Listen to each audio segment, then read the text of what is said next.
Pain rose within his chest, gripping his innards tightly as it clenched and released, sending tendrils of agony through his entire body. Wu Ying bent over, waste effluence exploding from his mouth and nose, splashing against the edges of the chamber pot. His stomach clenched, his guts churned again, and Wu Ying desperately sucked in air before he forcibly expelled the contents of his guts once more. Cold hands, clammy against the iron chamber pot, gripped tight as another racking shudder ran through his body. Wu Ying was forced to hunch over as his body expelled the numerous poisons and corruptions that had collected within him. Black, green, and yellow bile flooded the chamber pot, staining the copper in it. Cold and unpleasantly damp robes hung against his body, while the noxious fumes from within the pot assaulted his nose. As for the taste that coated his tongue, that was best left undescribed. "Good. Now finish the drink."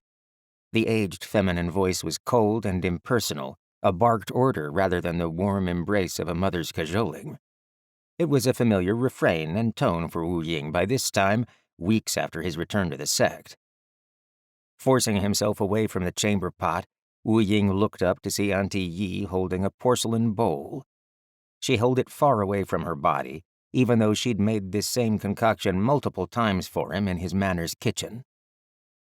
The washroom was situated a short distance from the kitchen itself, connected to the autumn leaf-filled courtyard. Later on, after dealing with Wu Ying, he knew that Auntie Yi would sweep the bare stones clear, caring for his training grounds with the same cold and professional detachment as she tormented him. Wu Ying's nose scrunched up as he caught a whiff of the odious concoction, forcing words from his lips that he knew made him sound childish. "Do I have to?" "Yes, unless you want me to inform Elder Chung that you are refusing to complete your treatment," 𝗓𝗔 spoke up, the senior apothecarist standing to the side with her hands on her hips. She glared at Wu Ying, almost taunting him to answer in the affirmative. Wu Ying knew better than to take her up on the offer. Master Chung had driven him even harder than 𝗓𝗔, intent on finding something to aid Wu Ying in recovering the time he had lost while recuperating and to fix the injuries he had incurred. The more esoteric the treatment, the more he seemed to enjoy inflicting it upon Wu Ying. He would not let Wu Ying shirk, not for any reason. After taking the porcelain bowl from Auntie Yi, feeling the light warmth emanating from it, Wu Ying gagged down the rancid concoction. As it passed his lips and tongue, he felt the gritty sand and tasted the charcoal that was part of the alchemical soup and felt the stab of beetle legs imperfectly crushed as it slid down his throat. He knew every single ingredient in the drink, to his poor imagination's demise, forced to learn it by 𝗓𝗔 as part of his training. After swallowing the last dregs of the thick, greenish-brown slurry, Wu Ying handed the porcelain bowl to Auntie Yi before bending back over the chamber pot. The women quickly backed away, shutting the door behind the man and leaving him to wait. In short order, his body, aided by the swirl of qi he constantly formed, had drawn the essence of the drink into his body.